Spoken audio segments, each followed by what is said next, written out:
Able to seal him. Here's the pass. Oh, what a catch! Leaping into the air and pulling it down is T. Higgins. Burrow facing pressure. Goes over the top. Wide open is Chase. And he splits the defenders for the touchdown. Ball's out this line. Back the other way, Sam Hubbard. The Cincinnati kid. Hubbard's got a convoy. Chased by Andrews. At the 30, the 20, he will score! Hooday, Bengal fans. He is Mon. I am Jake. This is the Bengals Pulse, the heartbeat of our Cincinnati Bengals. Real quick, guys, if you like this podcast, make sure you give Mon and I that 5-star review. We would very much appreciate that. Mon, how's it going, buddy? It's hard to watch those playoff highlights from last year. It's almost heartbreaking watching those playoff highlights from last year, sitting at home watching all these terrible AFC teams, knowing with a healthy Joey B, we would be playing this weekend. What do you think, Ma? Is it hard for you to watch those highlights? Yeah, it is. It is. How do I sound right now? My mic is acting up. Do I sound like a robot or do I sound like me? I just have to switch it. Honestly, Mon, you sound like an angel. Okay. I mean, if an angel were to speak to me, I would imagine it would be your voice. I just realized I wasn't using the Yeti mic and I was using my AirPod. I'm like, oh no, and I switched. I did that once before and I sounded like a robot, and I did. That's the last thing I wanted. Maybe an angel robot. Yeah, maybe a robot angel. You know what? Those highlights were good memories, and it is what it is. And let's create some new memories on the Bengals Pulse, and let's talk about all the big news that's hit Cincinnati this week.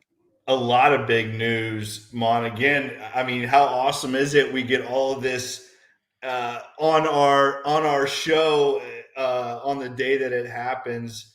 Let's start off with Brian Callahan, a guy who came in here. He's been here for 5 years with the Bengals as the offensive coordinator. I guess you would call it that, maybe the co-offensive coordinator. But Brian Callahan moves on and becomes the Tennessee Titans head football coach. We're going to talk, Mon, a lot about maybe the trickle effect of this Brian Callahan leaving. Obviously, we have other big news with the new OC being hired today as well. But before we get to Dan Pitcher and the new regime in Cincinnati at the offensive coordinator position, let's talk about Brian Callahan for a minute, Mon. Are you surprised about all of the hype behind Brian Callahan this offseason, and maybe a little surprised about him being the new head football coach of the Tennessee Titans? No, he was in demand last year. He had multiple interviews last year for head coaching jobs. I don't think he made it to the second interviews on those jobs, but we talked about it a few weeks ago, Jake. Remember the survey came out from the NFLPA and the players about top offensive coordinators and coaches they respected, and he was number 4 on that list. So that showed you right there his reputation throughout the league with the players and other, administrative people.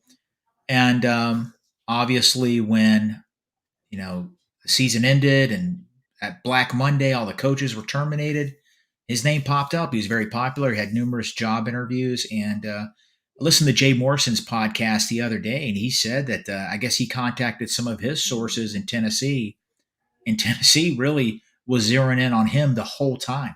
He was like their number one choice. They didn't really contact anybody else, and they knew it was going to happen days ago, and it did, and good for him. And really, Brian Callahan, I mean, it says a lot about his reputation, right? When you have a coaching search going on right now that includes Belichick, who might be one of the best coaches of all time. Obviously, Vrabel, another big name. Harbaugh, another big name. You have some offensive and defensive coordinators that are still playing right now that have gotten a lot of hype as well. It says a lot about Brian Callahan, right? When you have 8 openings and all these big name guys, and Brian Callahan gets one of the job. And really, Brian Callahan working his way up the ladder Started out as a graduate assistant at UCLA, then went and coached high school football for a couple years, then became the Denver Broncos coaching assistant. Obviously, was with the Broncos for about 5 years, won a Super Bowl with them, went to the Lions, coached Stafford at the Lions, Raiders, and then obviously Bengals as the OC. So congratulations to Brian Callahan. We wish him the best. Brian, do me a favor. Take your dad with you and get him out of our damn division. I have a lot of respect for Bill Callahan, obviously. I think he's one of the best offensive line coaches, if not the best, in the game right now. So, Brian, take your dad with you. Let's talk about that, Mom, for a second, because, we were talking off air with Eric about some of the trickle down of this Brian Callahan signing. Maybe, hopefully not. Troy Walters is my guy. Hopefully Troy does not go to Tennessee, maybe to be the OC. That could be something that we see possibly. And then players as well. A guy like Tyler Boyd maybe headed to Tennessee. What do you see, Mon? Do you see any trickle down effect from this? Could we have some Bengal coaches maybe follow Callahan over to Tennessee? What do you think? Absolutely, I could definitely see that. Coaches like familiar faces, people they know how they react in certain situations. Callahan spent a lot of years in Denver. He spent some time in Las Vegas, obviously Cincinnati. So he's going to be targeting people he's worked with in the past, and I wouldn't be surprised if he tries to get a couple coaches from our coaching staff. And also, the Bengals have a handful of free agents. He knows them. He knows what they're capable of, and I wouldn't be surprised if he tries to target a few of them. But yeah, I think that's part of the territory. That's to be something I expect to see. I do too, and it's going to be really interesting, especially like I said, with offensive guys like a Tyler Boyd. Possibly I don't want to see Joe Mixon go, but possibly if Joe ends up maybe being a cap casualty or something like that, I could see those as real possibilities. We don't want to see that happen, obviously, but very well could. Would you be mad if your guy Frank Pollock went to Tennessee with Brian Callahan? I wish him the best. I do. I would like to see some fresh blood on, especially at that position spot. But it is what it is. It doesn't look like it's going to happen. Let's put it that way. But we are going to have a new offensive coordinator and a new quarterback coach. And as we know, was already on the staff, and I think the other one is already on our staff also. Well, let's talk about that. Let's move on and talk about our guy, Dan Pitcher, right? We always talk about the Joe Burrow effect. Listen, I think Dan Pitcher is very well regarded. Dan Pitcher had 4 offensive coordinator interviews. 3 of them he didn't even go to because he took the Bengals job. But I don't want to say this to demean anything that Dan Pitcher has done, but the Joe Burrow effect is real, right? I mean, Dan Pitcher has been Joe Burrow's right-hand man since the Bengals drafted Joe Burrow. Remember, Dan Pitcher's been with this team since 2016, where he started as an offensive assistant. This is a guy, who, again, is very well regarded in the NFL and, of course, in-house in Cincinnati. I think this was a plan in place for a while. If Brian Callahan, you said last year Brian Callahan was in demand as well. Now you bring in a guy like Dan Pitcher who, again, let's be real, Dan Pitcher had a lot to do with the success from Jake Browning. I think that speaks very highly of Dan Pitcher and what he was able to accomplish bringing Jake Browning in, who had never taken an NFL start and ended up making the Bengals relevant all the way up to the last week of the season. But Dan Pitcher is Joe Burrow's guy, How much of that had to do with maybe this hiring? What do you think? I think it had a lot to do with it. Obviously, Dan Pitcher had a chance to be the offensive coordinator for the Buccaneers last year, and he decided to stay. And that's a good point. Because business wasn't done in Cincinnati. He really fully expects a championship here. And let's face it, the Cincinnati Bengals don't want to lose Callahan. They don't want to lose quarterback coach, and that's the last thing they wanted. They have a good offensive staff. They feel like they have good chemistry there, and obviously the big man Joe Burrow really likes him and works well with him. And you're right, pitcher is well respected in the league. Like I said, he had the job last year. If you read the beat writers and their reports, he pretty much had the job for the Bucks. Decided to stay in Cincinnati, and he was in high demand this year.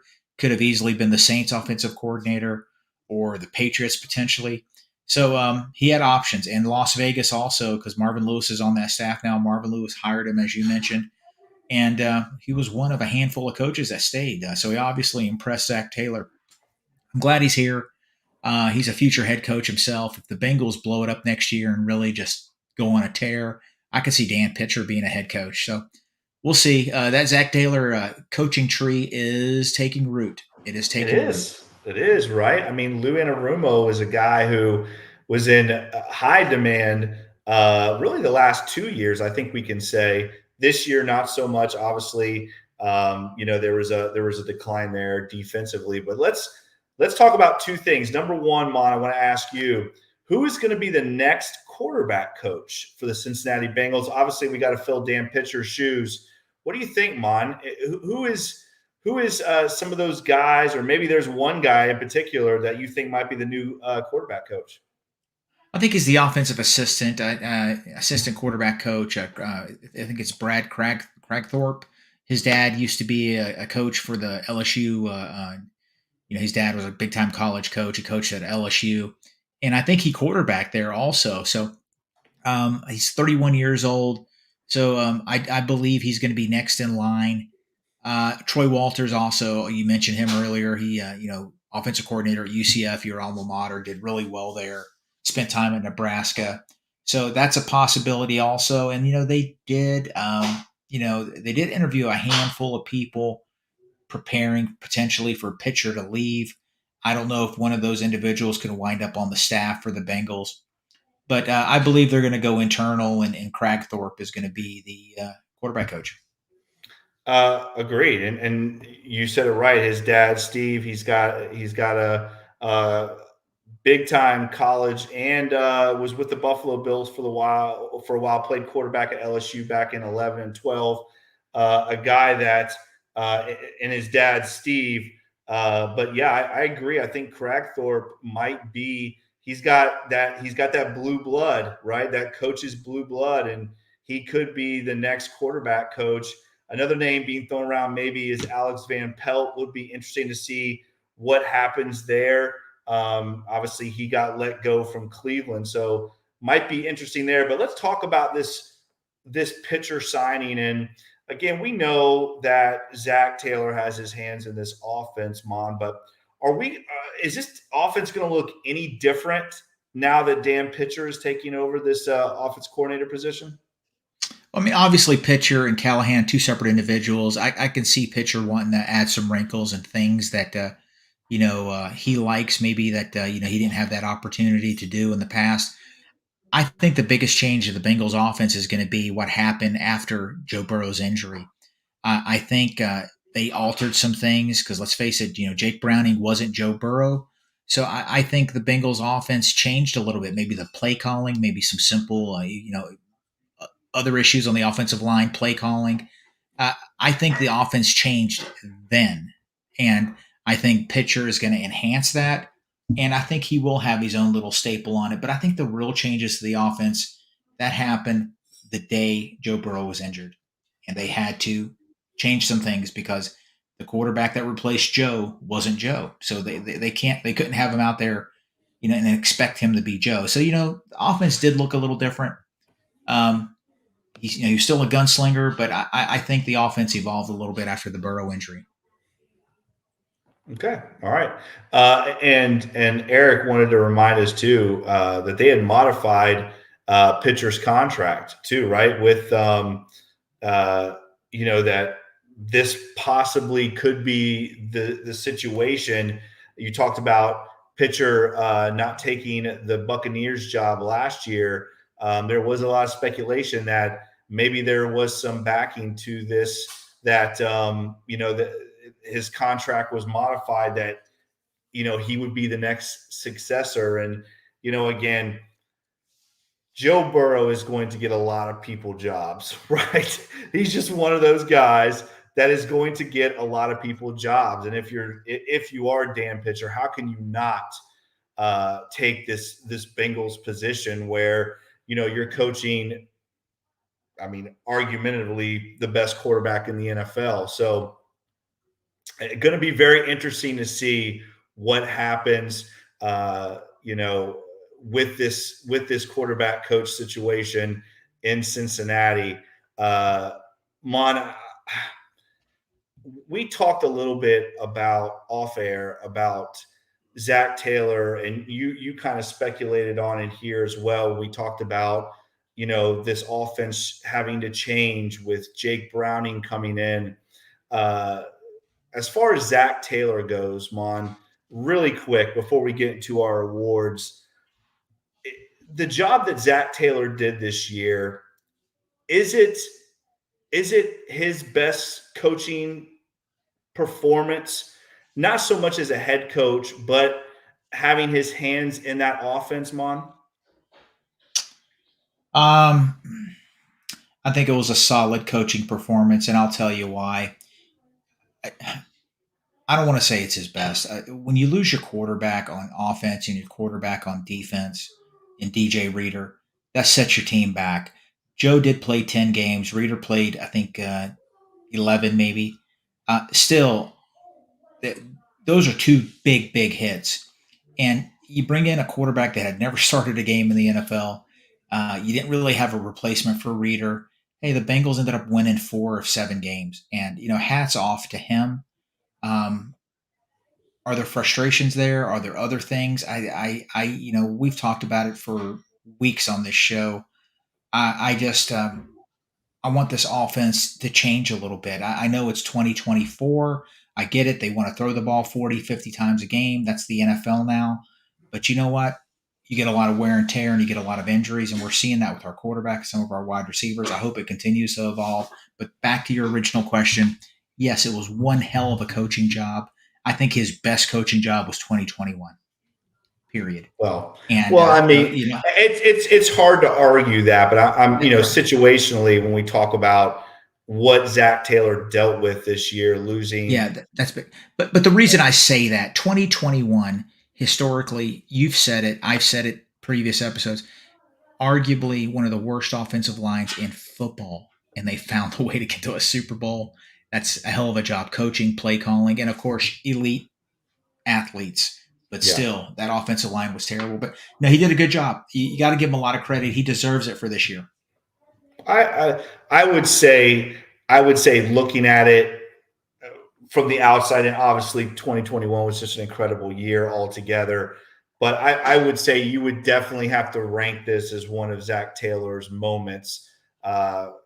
Again, you have a quarterback who has never had an NFL start, and you're still in this playoff thing all the way up into the end.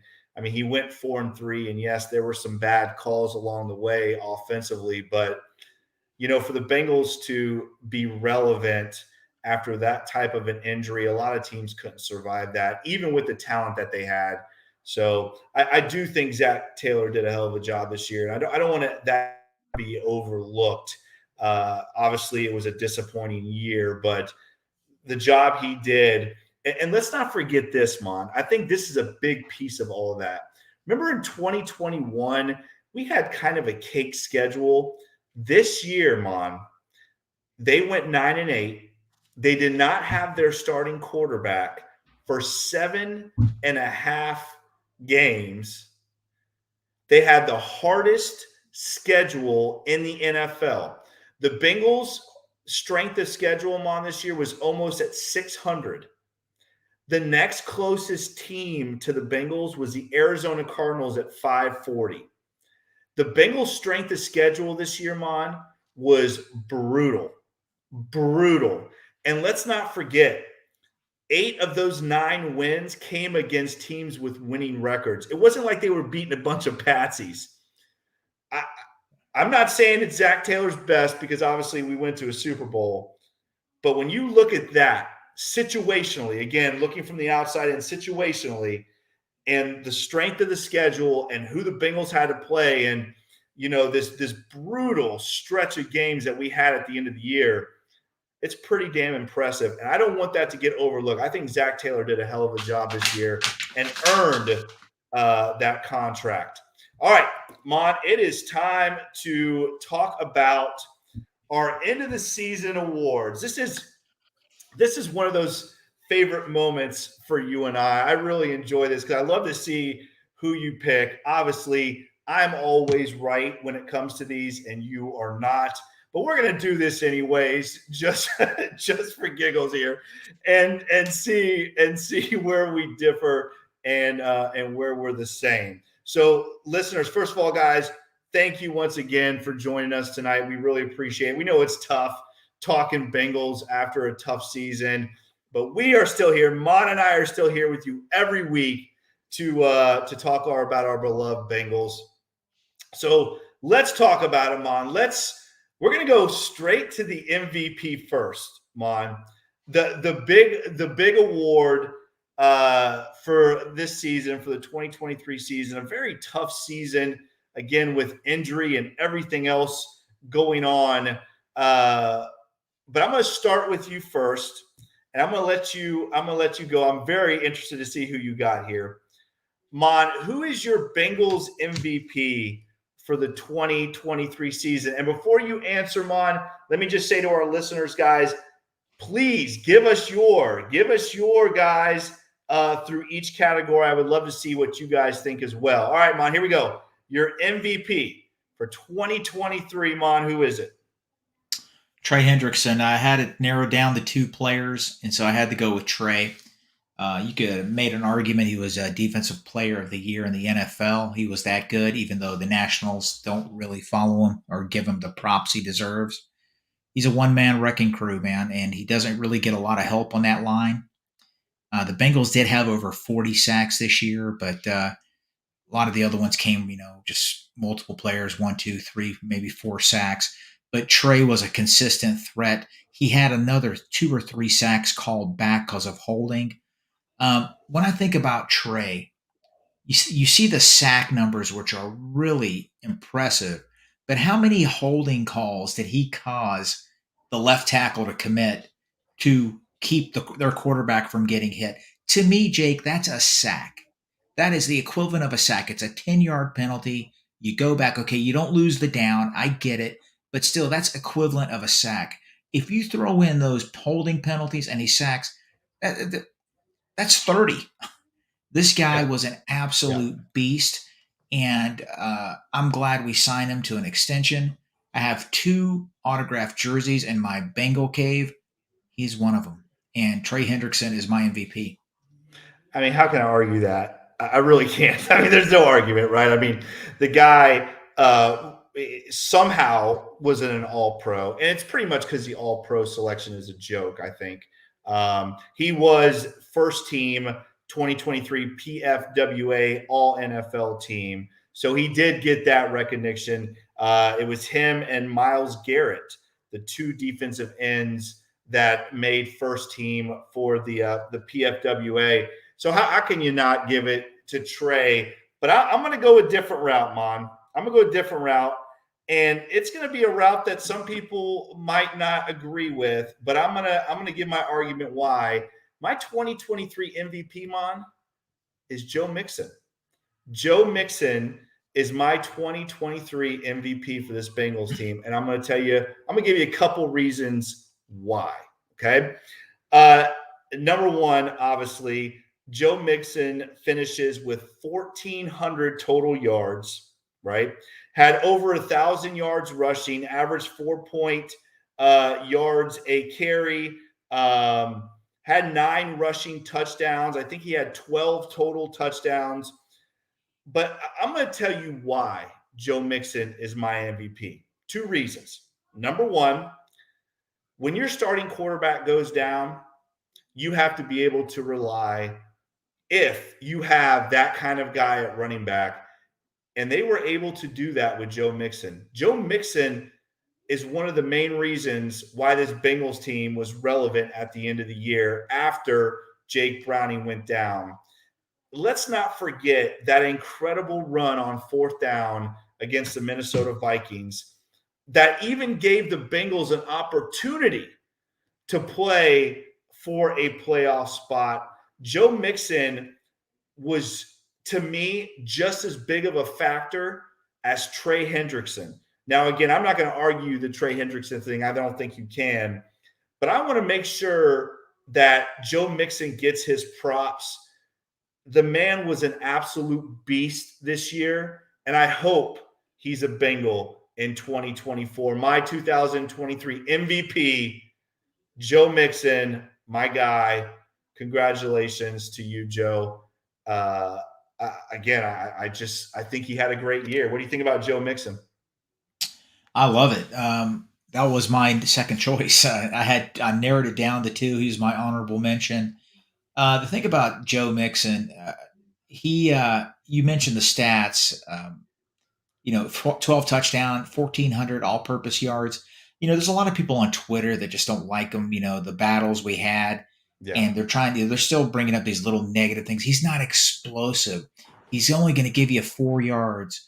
He's only going to get. So why are they upset about it? He's been that way his whole career, Jake. His longest run of his career is 51, 55 yards. That's it. He had a 44-yarder this year. Joe Mixon is who he is. He's a tough runner. He'll give you, 4 yards, 5 yards a carry. He'll pop a 10, 15, 20-yarder every once in a while. He is a dependable player. You don't accidentally get 1,400 all-purpose yards and 12 touchdowns. I told you about the national beat guys that call him he's just a guy. He's not just a guy. That's insane. Come on. I mean, Travion Williams is just a guy, okay? Yeah. And no knock against him. I think he's a great player. Joe Mixon is a starting NFL caliber running back, productive. I hope they can find a way to keep him on the roster. His cap number is large. I get it. Maybe they can work something out. If not, he's going to go to a team and he's going to be really successful. We're going to look back and say, wow. I hope not. I'm going to be pissed if Joe Mixon is not on this Bengals roster, but you're right. $8 million is a lot. Don't forget this too about Joe, Mom. Joe was the third leading receiver on this team when it comes to receptions. He had 52 receptions. Tyler Boyd was second with 67. I mean, Joe Mixon, you talk about how good he is out of the backfield, running the football. What about catching the football? I mean, 400 yards receiving is a lot for a running back, especially a bell cow type of guy. Yeah, I mean, he had 1,400 all-purpose yards if you throw in the receiving, but he's really good. That's what I mean, yeah. 3 career fumbles when he's rushing the ball. Only insane. 3 fumbles in his career rushing the ball. He has, I think, 3 more as a pass catcher, but I think he has only 6 total fumbles his whole career. Buddy, that's something that you should appreciate. We take for granted sometimes when it comes to running backs. All right, let's move on here. Congratulations, Trey and Joe. We love you both. All right, Mom. Offensive player of the year. Offensive player of the year, Mon. You go first. Who do you got? It's an easy one. It's going to be Jamar Chase. How can you not pick him? He is, when he's on his game, he's uncoverable. He's just unbelievable. He's a freak. And some of the games he just took over this year, consistent. He was easily the most consistent Bengal offensive player. I mean, there's just no way you can pick anybody else. You can't do it. He's going to sign a massive contract this offseason in the $30 million range. Easily one of the top 3 wide receivers in the NFL. And he's an absolute treat to have on the roster, and I'm glad he's on the team. I mean, by the way, Houday, everybody, thank you guys for joining in again. Good to see everybody. Make sure you keep tuning in every week. Mon and I love talking football with you guys every week.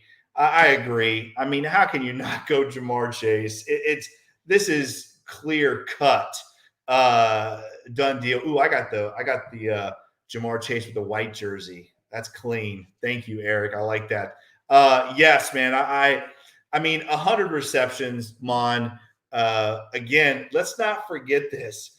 Joe Burrow didn't play for 7.5 games, and Jamar Chase still had over 100 receptions, 1,216 yards, 7 touchdowns. Mon, this guy is about to make a ton of money. He is going to be a Bengal for life. I am glad he's on the Bengals. We talk about that draft, and you and I are going to get more into that draft later on, a couple of weeks from now. But Jamar Chase and Evan McPherson, but Jamar Chase saved that draft in 2021. Did he not, Mon?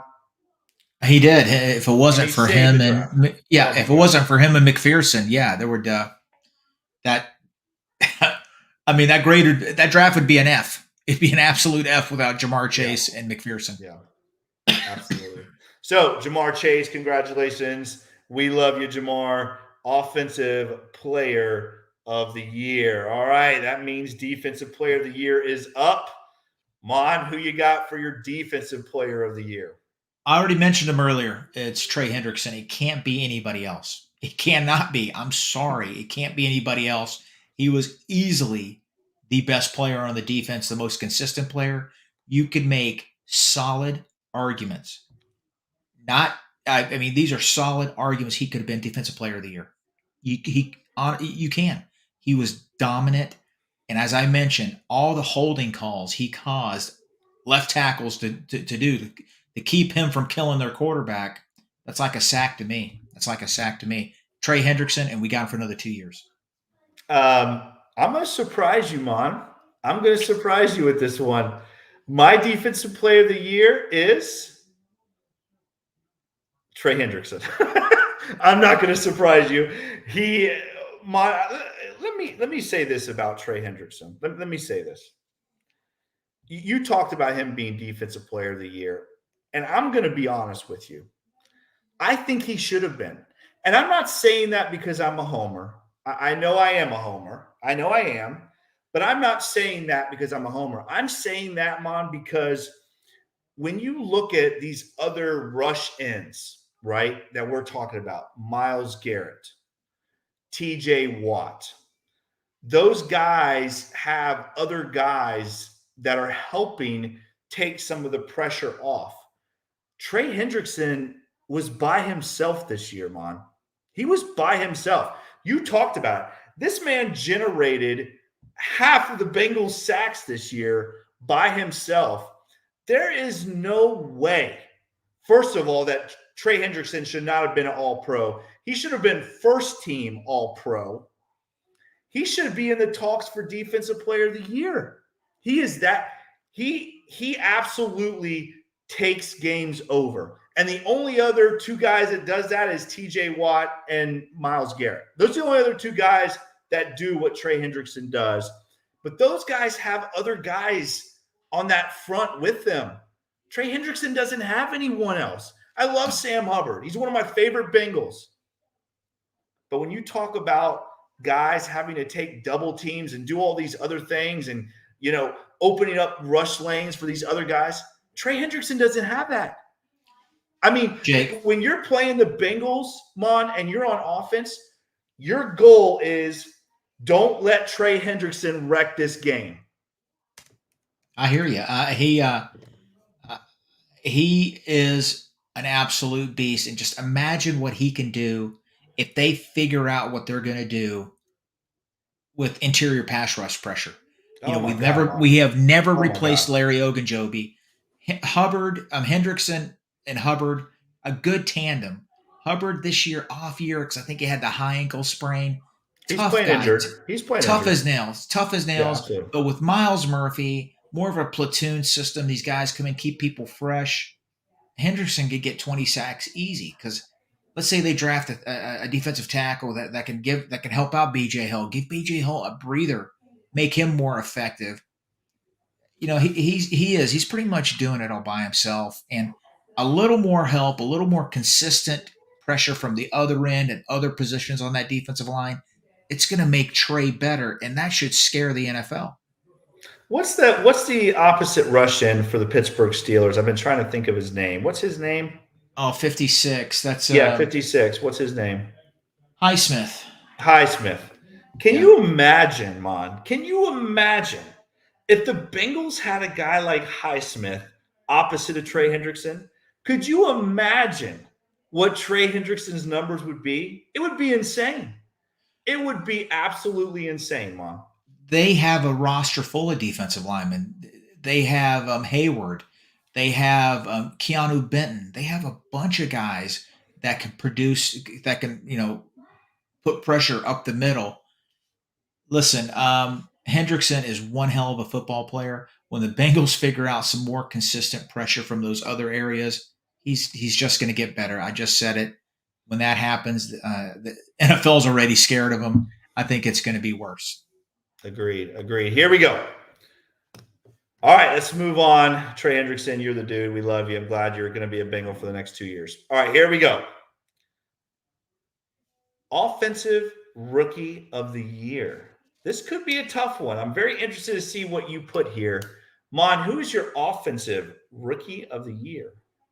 I got Yoshi Voss. He really surprised. Very talented. Athletically, he's definitely has the athleticism for the NFL. He has the intellect for it also, coming from that Ivy League school. I think he's only going to get better. He's going to get stronger. And he really impressed. He made some key catches, some key plays. I think Joe Burrow really spoke highly of him. And he's going to have a very, very bright future. Cincinnati, the Bengals can draft wide receivers in any round. They have a history of doing it, and they can develop them. And when it comes to wide receivers, the Bengals are good at drafting and developing. Add him to the list of that. I can't argue. I love Yoshi. I can't argue with you. But I'm going to go with my guy, my Offensive Rookie of the Year, and that is Chase Brown. Mon, let me say this about Chase Brown and Yoshi Voss. Yoshi, again, I love the dude. I'm so glad he's a Bengal. I think he was, where we took him, one of the best picks of the draft. But Chase Brown has to fill a different role, right? A role that, Samaje Perine leaving, really, I'm going to be honest with you. I think it hurt this football team losing Samaje Perine. He was a hell of a player for the Bengals. Chase Brown had to step in a position group where it's really just Joe Mixon, right? Not a lot of pressure can be taken off Joe Mixon. Yoshi Voss is in a group with maybe the three best receiver tandem in the NFL. Chase Brown stepped in this year, Mon, and he's given us hope, right? Chase Brown's a guy that all the Bengal fans, the last 7 weeks of the season, 8 weeks of the season, he's a guy that we're all talking about. Like, man, we cannot wait to see what he's going to do next year in a better run style offense. Chase Brown, to me, just stepping into that role and doing what he did. He was a second leading rusher on the team. Again, he only had 44 carries. He had, I think, 14 or 15 receptions. He was right around 300 or 400 total yards. But it's just what he brings to the table. He brings that different aspect to the running back position. And now that's why I want to see Joe Mixon back, because now you got that thunder and lightning, right? You got that Ickey Woods, James Brooks look to this offense now. So my Offensive Rookie of the Year goes to Chase Brown. But again, I don't think you could argue about either one of those guys. What do you think about Chase Brown, Mon? Yeah, he's a great player. I think he's going to have a great future. Very explosive plays this year. Electrifying. I mean, he's the opposite of Joe Mixon. I mean, the guy gets the ball, he can take off 70, 80 yards. The problem is his little slight build. I mean, he's I don't think he's a bell cow running back. What the Cincinnati Bengals need is they need triplets there, basically. Hopefully Mixon comes back 45% of the snaps. Brown, 40% of the snaps, 35%, and then a rookie potentially to get 15, 20% of the snaps. That would keep everybody fresh. And, that Bengal run game can go to another level. Jake, I'm going to say it again. The the Cincinnati Bengals are not going to get where they need to be until they fix the run game, make it more efficient and consistent. It doesn't have to be more rush attempts. They just got to be better at it. Hopefully, Chase Brown is part of that solution, and I think he will be. All right, agreed, agreed. All right, defensive rookie of the year, Mon. Who do you got for your defensive rookie of the year? I got Jordan Battle. Um, everybody was really hyped on him in the draft. I was excited about the pick. But he wasn't one of my top draft picks. I was happy we got him, but I just was worried about his athleticism. His 40 time wasn't that great. But buddy, I was glad to be wrong. I don't want to say I was wrong. I was happy with the pick, but at the same time, he really surprised me. Very instinctive, pro football focused. Not everybody likes that, but a lot of people use it. Outstanding numbers by him. Is one of the top rated safeties in all of football, not just rookies. Really came on, solidified that back end a little bit. They needed that. I wish he would have started from game one, but he's just going to get better. And exactly, this is the kind of guy Lou Anarumo needs. He knows football, and he knows where he needs to be. I think I said this last week. It doesn't matter how fast you are. It doesn't matter how athletic you are. If you don't know where you need to be, it's useless. All right, Especially at that position, right? Yeah, and Jordan Battle's not one of those guys. His athletic score is okay, but he's football smart. He knows where he needs to be, and to me, when you're that kind of player, that makes up for that 40 time. Hell of a player, and he's gonna have a bright future. Listen, this one's easy for me because Jordan Battle, I said after the draft, was my favorite pick of the draft. And of course, Jordan Battle is the best pick of the draft, Mon. This guy, you talk about coming in, I talked about Chase Brown a little bit, having to fill Samaje Perine role. What about this guy? Having to come in and fill the role of really Von Bell. The Bengals go out, they get Nick Scott. He obviously not a productive season. I'll be nice. Not a productive season for Nick Scott. And Jordan Battle takes this position over. And really, you're right. He was one of the top rated PFF safeties, not just rookies. He was one of the top PFF safeties in the NFL. A guy that came in and filled a very tough role, a very tough loss for our Bengals defense. Jordan Battle, I'm going to tell you right now, Mom, I'm going to say this. Jordan Battle next year is going to be out of his mind good. This guy, you said it, he is football smart. He is a thumper. He's got a great attitude. I love his enthusiasm. He was my favorite pick after the draft. He's my favorite pick now. I love this guy, and I am excited that he's a Cincinnati Bengal. Real quick, Mon, I want to ask you this. Eric brought up a good point. Was DJ Turner the midseason defensive rookie of the year? Absolutely. Right? Absolutely. Right? I tweeted something about DJ Turner. I'm like, man, this guy's a keeper. After he did that, he just went downhill. I'm like, oh man, I jinxed the guy. but no, Turner hit a wall. He really did. But we have to remember the good things he did. He looked the part. This past draft was absolutely a home run for the Bengals. It was. And I think we need to be happy with it.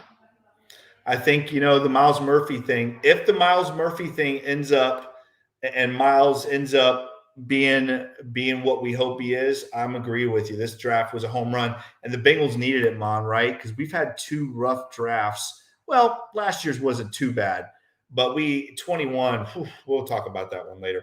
All right, here we go, Mon. Most improved player of 2023. You okay? Do I need to come sorry over about there? that noise. No, it's just the door. Here we go. There's a goofy door. Here we go. Most improved player, Mon. Who you got? Most improved player. I had to look at my list real quick to make sure. I had Cordell Volson. I know he left. He still has more room to improve. I know he started off rough, but there was a 5-game stretch where Pro Football Focus had him as the highest rated Bengal offensive lineman. He did improve throughout the year. He has started every game 2 years in a row. And if you just keep on getting better, Hey, that's all you can ask for. All right. He still has room to improve, but that's who I pick, Cordell Volson. I love his durability. I love the fact that he started 2 years in a row. Hope he continues to trend up and improve every year. Uh, Jake Browning, Jake Browning, obviously an obvious choice here. I think you could make an argument for Jake Browning. Obviously, he never started a game before and played really well, but I'm going to go with my guy, Drew Sample. Drew Samplemon is my most improved player. He's a guy we took in the second round. And we've been very hard on Drew. We really have. I mean, when you're taken in the second round, there's a very high expectation there. Drew Sample's been here for a long time. But I'll tell you what, Mon, let me tell you what Drew Sample did. Drew Sample played so well that Irv Smith was a healthy scratch every week. And obviously, Tanner Hudson had something to do with that. But Drew Sample is the main reason for that. I really believe that he's the main reason why Irv Smith was sitting on the bench in street clothes.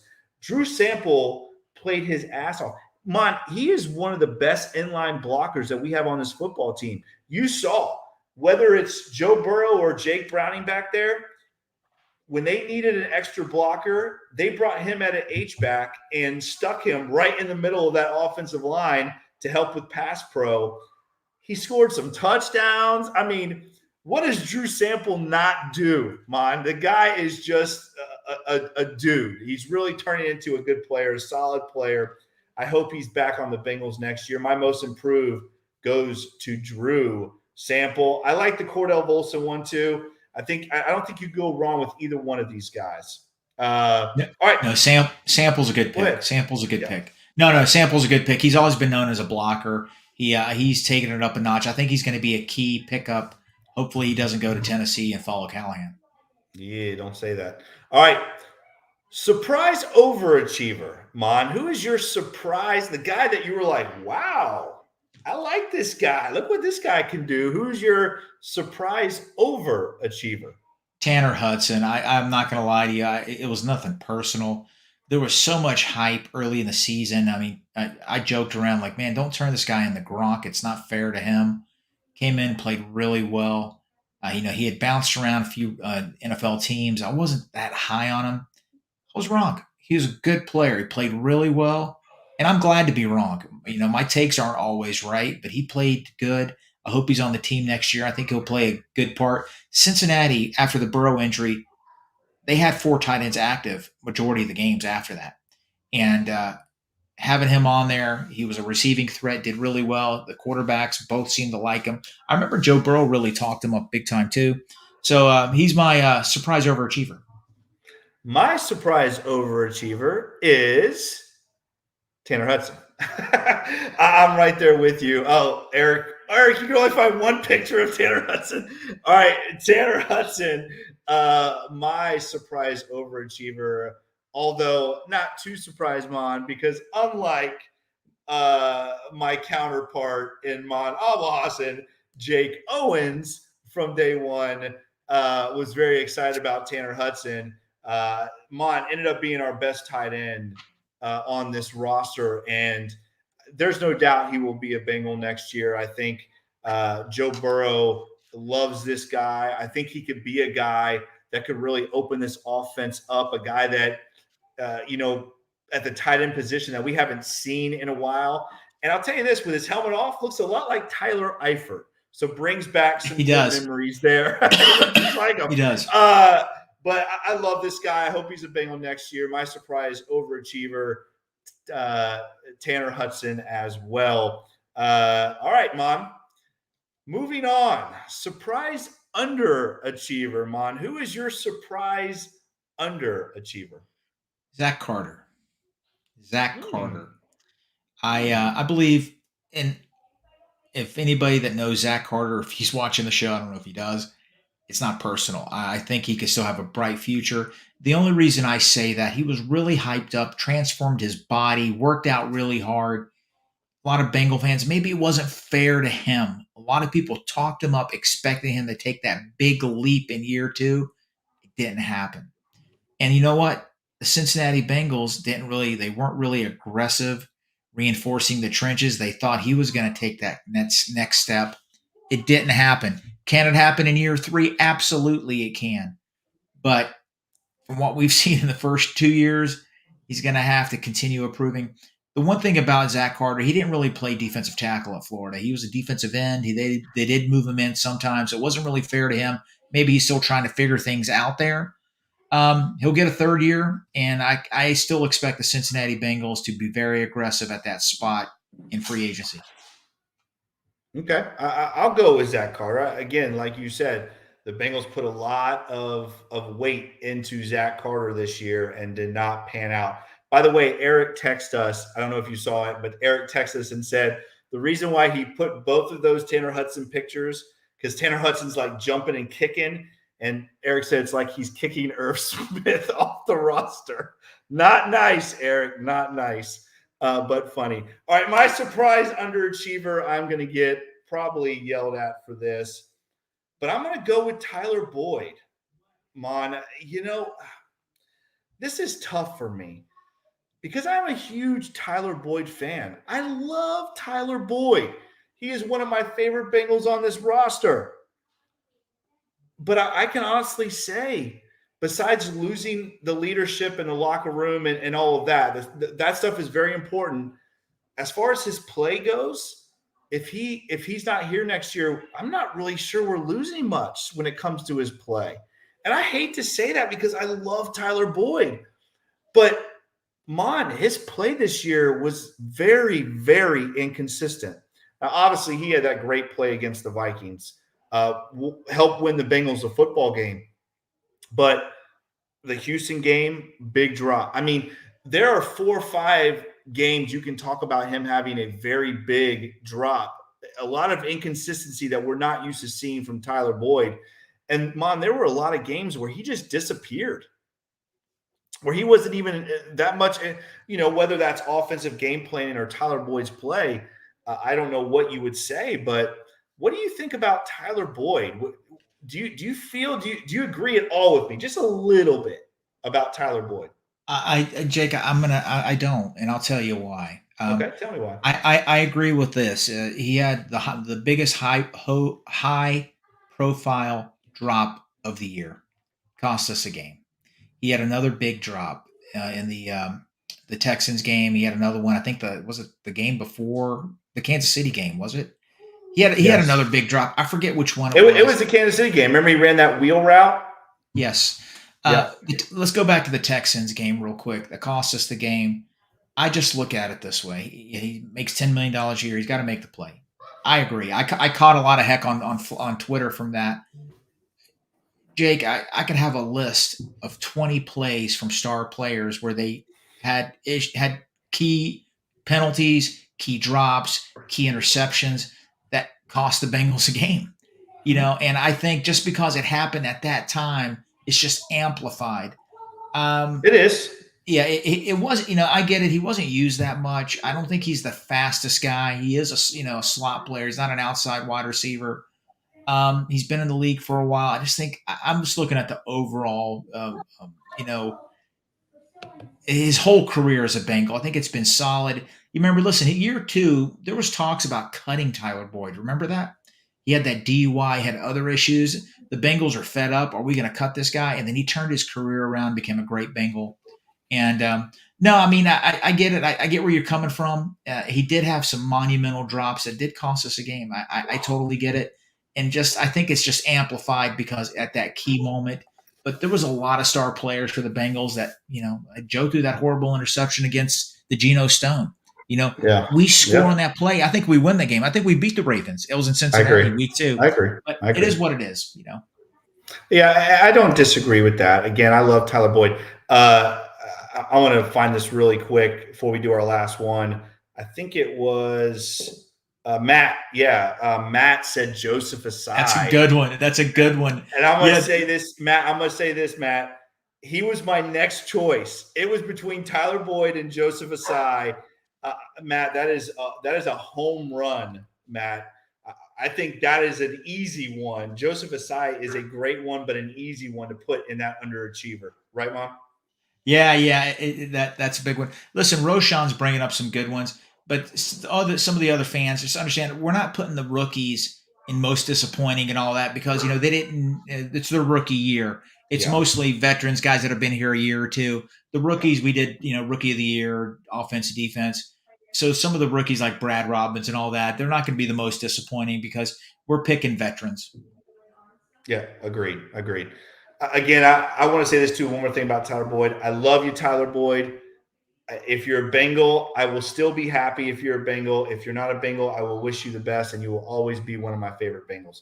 All right, here we go. Most disappointing, Mon. Most disappointing. Who I is got your Alex. most? I got Alex Kappa. I got Alex Kappa. I think the Bengal interior offensive line regressed this year, even though I picked Cordell Volson as most improved. I think as a whole, I think that they weren't up to par from the year before. The interior offensive line was played a big part in that 8-game winning streak the year before. I just don't think they had some rough games this year. They really did. I don't know if Kappa was battling an injury of any type. Big contract. He's with them for another 2 years. He's going to be on the Bengals. He's not going anywhere. Hopefully he rebounds and plays a more consistent role next year on that offensive line. I don't agree. I mean, I'm sorry. I have a hard time disagreeing with this one, but I have a hard time agreeing with you. This is a weird one for me because I don't disagree. Alex Kappa had a rough year. I'm not sure he was the most disappointing on this roster, but again, this is your most disappointing, so I understand that. But I thought Alex Kappa was average. I know we put some money into him and we need him to be better, and hopefully he is next year. My most disappointing one, I said the entire defense. Oh my God. I mean,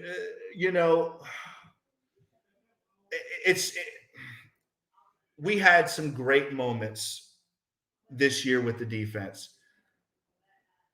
But all in all, Mon, I think the defense as a whole was extremely disappointing.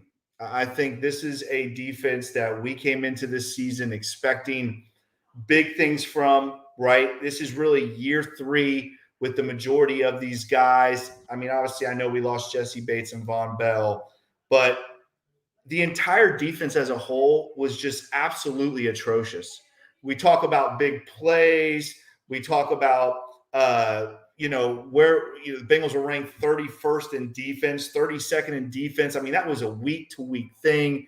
No play besides Trey Hendrickson from the front. The linebackers sometimes disappeared. Guys that we're expecting.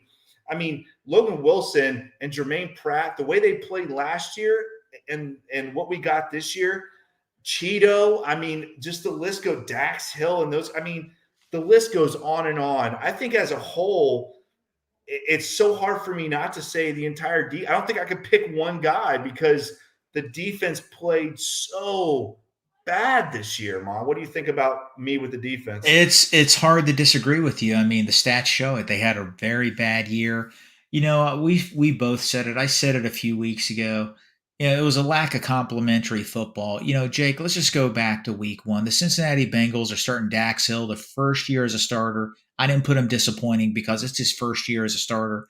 Nick Scott, who we don't know anything about from the Rams. Cheeto coming off an ACL injury. So, and then that's a big change in the defensive backfield. So guess what? They're on the field almost 40 minutes against the Cleveland Browns and get throttled. Offense only had 6 first downs. And I think, games like that didn't help their confidence, especially Dax Hill, Nick Scott, these young guys. And it just mushroomed into something. And then, of course, listen, when you have a top 10 paid defensive line, you can't give up 160 yards a game rushing. You can't. And not only that, Mom, do it. But you just dump a bunch of money in both of your linebackers, too. Yes. I mean, let's not forget that. You're talking about the whole front 7 of this Bengals defense is one of the highest paid front 7s in the NFL. Jake, the problem on our defense is we have poor depth, especially on the defensive line. I like our starters, but BJ Hill needs a breather. Who's going to give him the breather? Guys that just, they're not meeting the expectations and teams are freaking gashing us. Got to get better on that line. The defense, I agree that that's a good pick. The whole team. Kappa, I'm going to tell you about Kappa. Kappa has the potential to rebound and be a solid NFL guard. I just think he regressed a little bit. Some people might not agree. Hey, man, it is what it is. I just don't think he was the Alex Kappa of 2022. I got you. I feel it. I'm going to say this too really quick. I'm a coach, and I always hold myself accountable for everything that happens with the football program. Lou Anarumo has some of this blame on his shoulders too. Let's be very clear about that. Lou came into this season without his two top safeties. I understand that. But to come into this season with the same mindset of, we're gonna let him go up and down the field from 20 to 20, and then we're gonna play defense inside the red zone. That has to go. That mindset has to go. That's been the mindset for the last 3 years on this defense, Mon. You can't just let a team run wild from 20 to 20 and not expect the dam to break. And that's what we've seen for 3 years with this defense. And this year, without those two guys back in the back end of this defense, it really came to bite us in the ass. Let me stick up for Lou. Lou wasn't set up to succeed. The whole organization dropped the ball when Von Bell and Jesse Bates were let go. We knew the Jesse Bates situation was happening. They drafted his replacement. We get it. Still, those guys were the key to that defense. They were the key. Listen to the players after the season. Cam Taylor-Britt said it after a game that they lost. No communication, no communication. He said it like 3 times. DJ Reader sent out tweets watching the Packers-Cowboy game talking about that's how you play offense. You run the ball, it sets up the pass. DJ Reader said that. Mm-hmm. So that was a shot at the Bengals for not running the ball a lot. Listen to the players. They talk on Twitter. They talk they tell you what's going on. I really think the safety situation doomed this defense. I really do. I do too.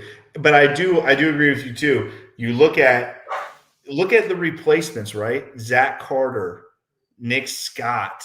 I mean, you're replacing elite players like a Larry Ogunjobi, like a Jesse Bates, like a Von Bell with Zach Carter. Again, that's no hit on Zach Carter. I'm just saying that's what the Bengals did.